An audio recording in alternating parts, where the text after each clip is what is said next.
I hope it's okay that I'm not like exactly present. So some presence is better than nothing, right? We learn a little bit just by being here. There we go. So Sandra, this is more for you since you haven't taken the quiz yet, right? Yeah. Okay, I'm getting solicited by people in the study group who have Thursday class to actually kind of give them the quiz. I don't feel that's ethically right, but I think it's okay for us to help to focus your study. How's that? Yeah. But you know, like I'm happy to just do that completely on my own time. I don't. Yeah. Well, one of the things I was going to mention to you that Tanner has given to us, he had a friend who took this class last semester and who gave him a copy of all the old quizzes. Now, the quizzes are not the same questions, but they're similar. Oh, I like that, though. So if you go in, Tanner, where are those at again? Yeah, I just saw them. So I just put it in the folder, created a new folder and entitled it Example Quizzes. So it's got. It's right on the Google Drive with everything else. Yeah. Yep. On the Google Drive. Okay. 9, 10, 11, and 12. That's the admin stuff all the way. Okay. Were you guys able to watch the narrated lecture that she recommends watching? I am so glad that you mentioned that. And yes, I did get through it, and it was very productive. I couldn't pull it up on my computer, so I just wanted to make sure it was my computer and not the link. So what you do is click on the link on the module 9. Go ahead and click on it. It'll bring it up, and you may have to do the LinkedIn add-on. So there's like a software package that you have to click on that little puzzle piece. Yeah. Opens up that software package that and then you can get through it. Okay. So I think it's LinkedIn or something's the name of it. But yes, it was very, very beneficial to go through that. So I would recommend that if you get some time tonight, it does take the 7 minutes to get through it. And the great thing about it is it goes through 5 or 6 concepts and then it gives you a quiz. Oh, cool. Okay. Visit those concepts and make sure that you understand them. And if you don't, it makes you go through those sections again until you can pass the quiz with 80%. Okay. So it's very, very productive. I think that it's very beneficial.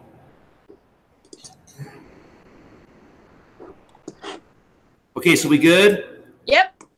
Okay, so getting into this, I'm gonna switch screens, and because my slideshow is so freaking like jacked right now, and it's not as well developed as I'd like, I'm gonna switch screens. I'm just gonna bring up the actual notes from class and get those in front of me and you guys, because I haven't reprinted my notes yet. Tanner has my printed copy.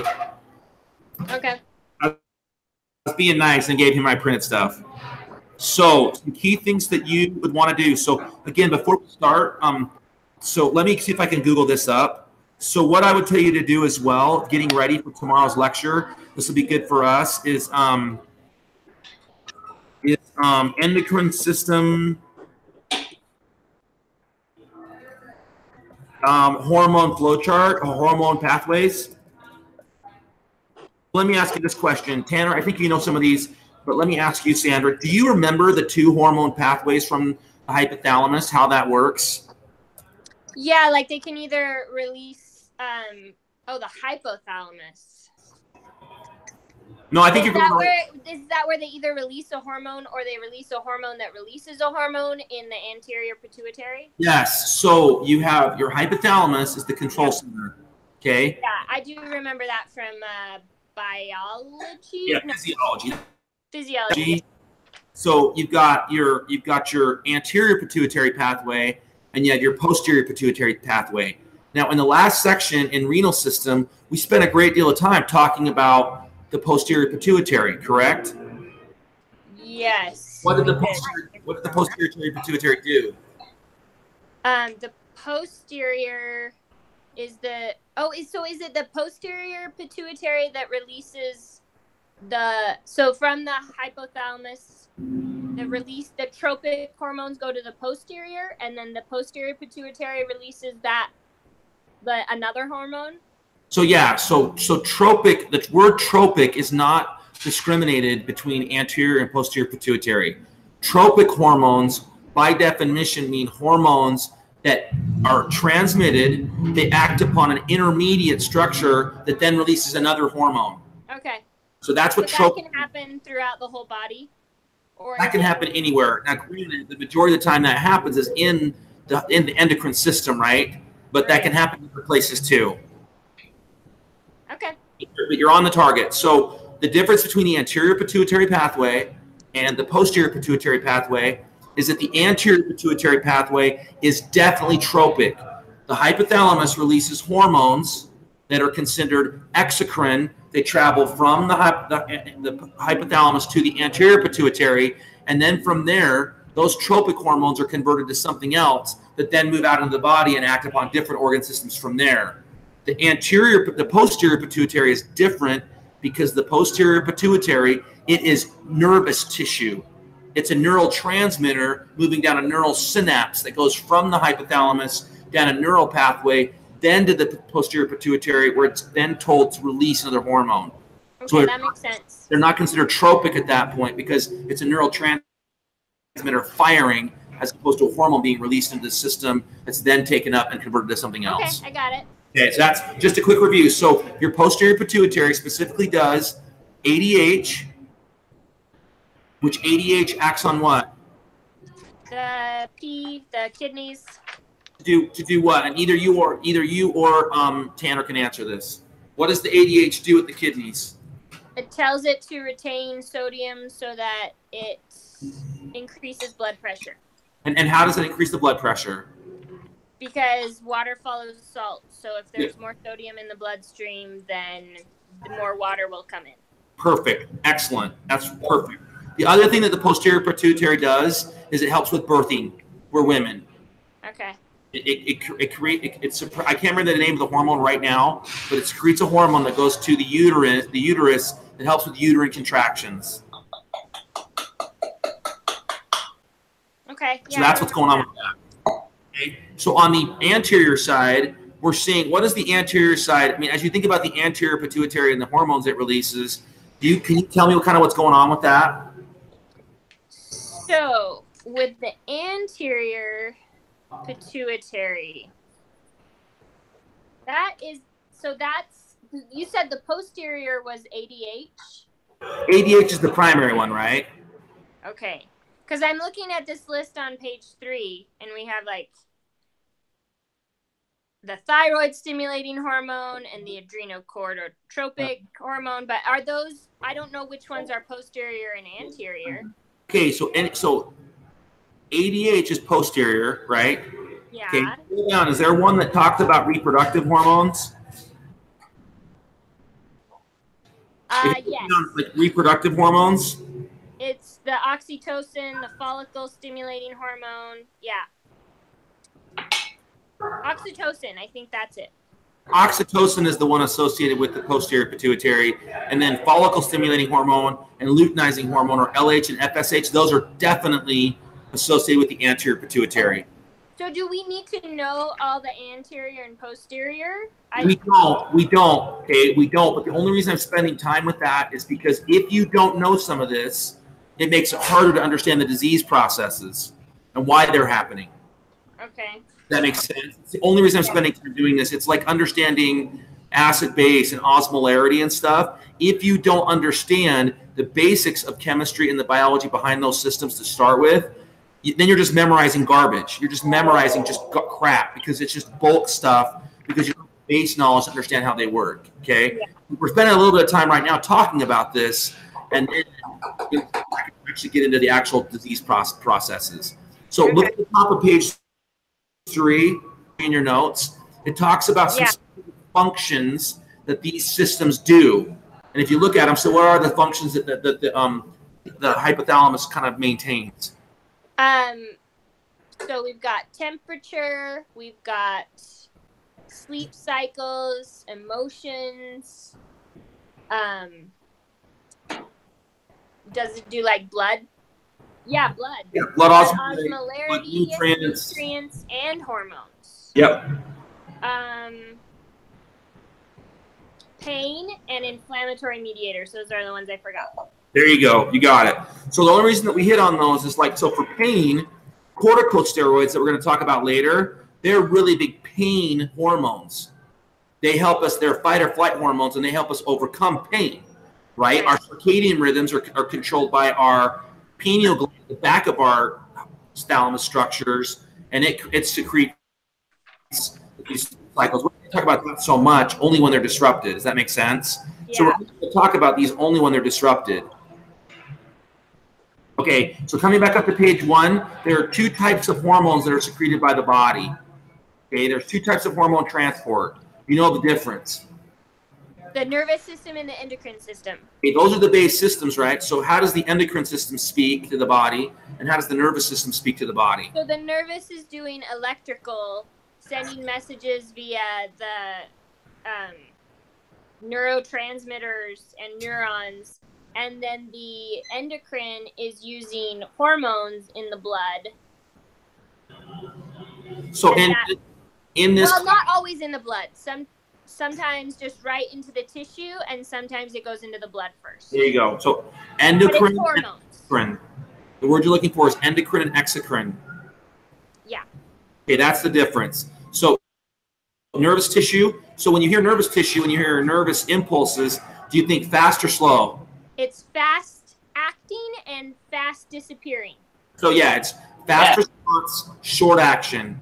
But when you think of endocrine, they got to create a hormone that gets secreted into the blood that then goes out and travels through the blood. Is that as fast? No, it takes longer, but it also lasts longer. Yeah. So these systems work together to give us an appropriate response to every stimulus that we get that happens to us. Excellent. Good. We covered tropic hormones. We don't have to cover positive and negative feedback. I hope you guys understand that. Okay. Yep. Hormone transport. There are 2 types of hormones that our body secretes. Oh yeah, I read this part. So water soluble and some don't like water. So Sandra, you were saying something. I'm sorry. Go ahead. Oh no, go ahead. No, I just said some like water and some don't. Yeah. So the ones that like water can just go straight into the bloodstream, but then they dissolve faster. And the ones that aren't soluble have to attach to a carrier protein, but they have a longer half-life. Yeah, so think of it this way. Lipid-soluble proteins, or excuse me, lipid-soluble hormones have basically they have like a cover around them, right? They have like a bubble around them that protects them, which means they don't want to move. They don't want to move through things as easily, but they definitely have a lot more to keep them together and to keep them from being destroyed. Where water-soluble, there's no covering. They get out in the system and they're going to bond and they're going to respond with whatever they touch. Yes. Okay, so the examples of these water-soluble hormones are insulin, our pituitary hormones, which are ADH, okay, and then our parathyroid hormones, which we're going to talk about in a minute.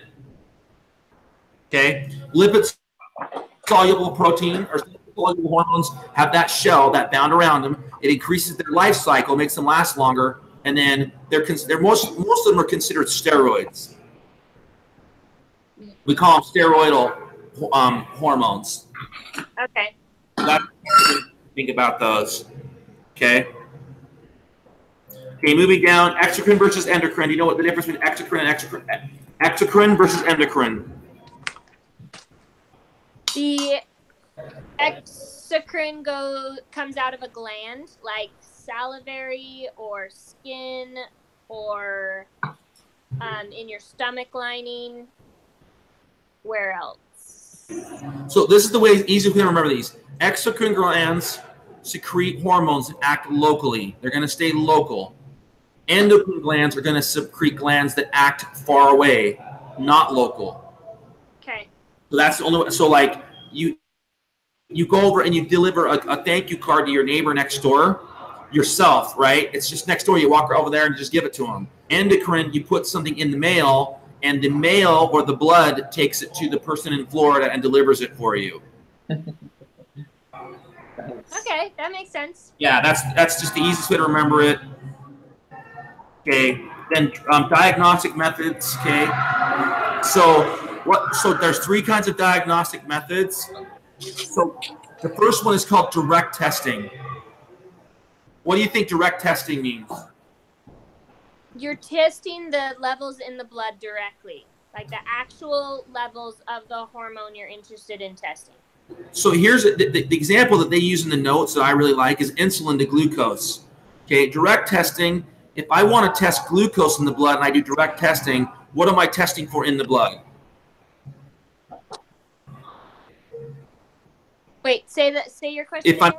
If I'm doing direct testing on glucose in the blood, what am I physically going to do to test that? Prick someone's finger? Well, I'm going to take a blood sample, right? And then I'm going to specifically test for glucose in that blood sample. But if I want to do an indirect testing method for glucose. No, glucose is the indirect. You can test for indirect and direct for either insulin or glucose, because I'm giving this example. You can do a direct test for insulin in the blood by physically pulling blood and checking for insulin in the blood. You can do direct testing for glucose in the blood by drawing a blood sample and detecting for glucose in the blood. But if I wanted to do an indirect test, I would test for the other thing. So if my insulin levels are high, what would I expect my glucose levels to be in the blood? Low. Yes. And if my glucose levels were high, what levels to be? If your glucose levels are high, your insulin levels will be low. And that's the direct relationship. So they give this example as if insulin's the only thing that we do direct testing for. That's not entirely true. We do direct and indirect testing for either thing, depending on what we're looking for and the kinds of data that we're looking for. We may do an indirect test or direct test, but it's not. We don't just test for insulin directly. We can test indirectly for insulin by checking blood glucose levels. If blood glucose levels are high, we have to assume that insulin levels are low, and that's an indirect test of it. Okay. What about a proactive test? Provocative? Oh yeah, I'm sorry. Thank you. Provocative. So that's when you're testing the response. So like you would have someone drink a high sugar content drink, and then you would see how your body handles the higher glucose levels. Excellent. So in the example here, they give a glucose tolerance test. Can any of you tell me what a glucose tolerance test is? Isn't that what I just described? So yeah, no. Then say it one more time. So I'm at the gym and I can't hear you very well. I'm sorry. No, you're fine. So you just drink a high content glucose drink, and then they test your blood at distinct times so they can see how your body's responding to the influx of glucose. Okay, so this one's for Tanner. So Tanner, you there? Yes, sir. So Tanner, what if I drink a bunch of a sugary drink and I drink it and my glucose level stays too high for too long? What would that be an indicator of?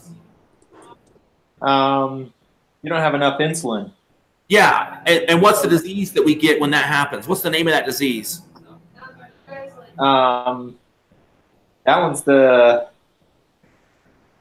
type 1 diabetes mellitus, right? Well, yeah, just diabetes is what we're looking for, right? When your body doesn't respond to glucose or insulin appropriately, we're going to develop a form of diabetes, right? And then depending on the type of response we get, then we can narrow into type 1 or type 2 or just glucose resistance, right? We're going to narrow in based on what that test tells us and how the person's body responds to it.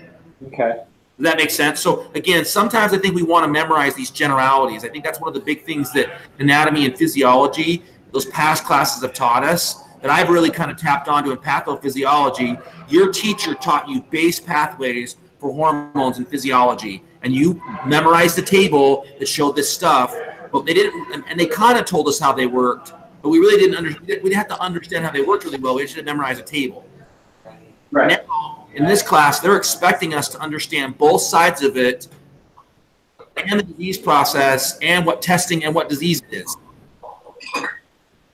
So that's all I'm saying is let's try to think a little bit further past and say, okay, what is a glucose insulin tolerance test or glucose tolerance test tell me? Okay, their body's not responding appropriately to glucose.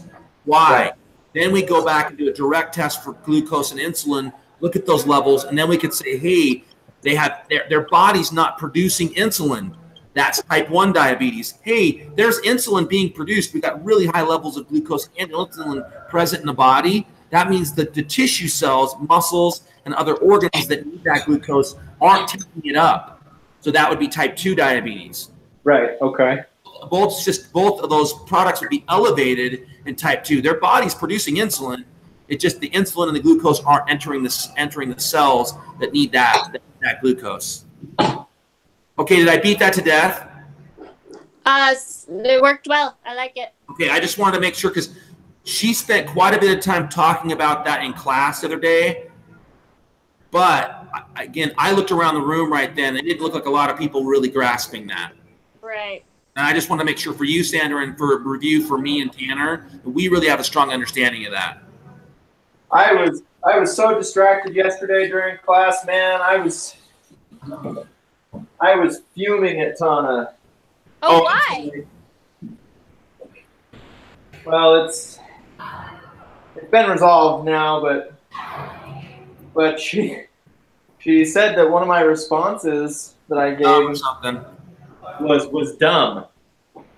Again, I'm sorry. Like I said, that's why I'm just like, I think she did it out of just because she was being a little bit flippant. I don't think she's inherently a mean person. No, she's not. But I mean, I don't know.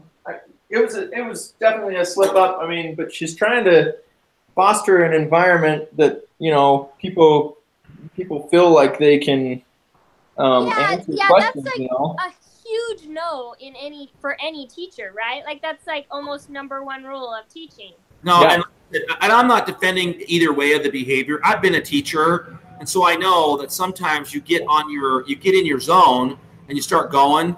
And yeah, sometimes you just get going, and you're trying to entertain a class as well as teach for 4 hours. And again, I've been there. I taught elementary school, and that was the hardest environment for that. Where again, you're trying to you're competing with Disney, you're competing with the cell phone, you're competing with Facebook. People engaged in information they're going to need to be successful, and that can be really difficult. And I think that's what happened. And like I said, that's why I felt bad. I was like, I've been a teacher, and so I know how difficult it is to maintain that environment as well as keep it fresh and light and exciting enough to keep people awake. Because let's be honest, this stuff can be boring as hell. Yeah, it can. And I talked to her, and so that's why I say it's been resolved. And she was apologizing to me. She did not mean to, and to do that. And yeah, I'm sorry. Yeah. And again, I'm not defending either. I just want to let you know as a teacher what that perspective is like. Yeah. And I mean, that's a 4-hour-long lecture, and this material is intense. Yeah, it is. And they're trying to do their best to mix in videos and to bring in the slideshows and to do different things to keep it fresh and relevant. And I got to hand it to them. They do it better than anybody I've ever seen. Yeah. So anyway, I'm sorry. I didn't mean to distract from our. Okay, dude, you're fine. Like I said, that's why we do study group, because I got to be honest. The last hour of that class, I'm checking out, regardless of what they're talking about. Because after 3 hours, I'm done. Yeah. Hey guys, I have to cut out early today, but this helped. Thank you so much. Okay, so Sandra, look over that video first. Go to class having at least done that. If you're going to spend time, spend an hour going through that video if you can get it up. That's going to be the best way to prepare for class tomorrow. Cool. Thank you so much. And then I'll be there. Do you want me to come early and review for the quiz with you, or are you going to fly okay on your own? I can't be there early, so. Okay, no problem. Okay, thanks. Okay. So Tanner, you want to keep going? I need to go to the store and get some candy and stuff. No, you're good, man. That's why I'm asking. I can cut out early. It's fine. It's just you and me. Alrighty. Okay, so listen. So just again, if you haven't watched the video, then I would tell you to do that. Go through that and then do the little quizzes, and then we're gonna be okay. Yeah. Okay. So the video for this unit 9, right? Yeah, the very first thing at the very top of the notes, there's a video clip. If you bring it up digitally, you click on that, it'll bring that video clip up. The video clip is, I want to say, 40 slides long, and every 5 or 6 slides it does a quiz. So it actually tests what you know from that material. If you don't get an 80% or higher, it makes you do it again. It makes you do it until you understand it. So if you're checking out or you're watching your kids and you don't really get it, it will stop you and make you do it again, which I think is valid. I think it's good to do that. Yeah, okay. I'll get on the stuff tonight, your quizzes, and I'm going to put the quiz material at the very beginning of tomorrow's slide deck. So we start with that tomorrow. We start with the quiz and get wrapped around what the quiz is going to look like, and we're successful and give ourselves the conditions for success with this coming quiz. Because we only got 3 more quizzes to get extra credit points. Yeah. And I'm trying. So did you do okay on the last quiz? I got 10 out of the 12. Okay, so you're getting a perfect score, but we want to cross that bridge and get you to the 12 out of 12, 12 out of 10. Yeah.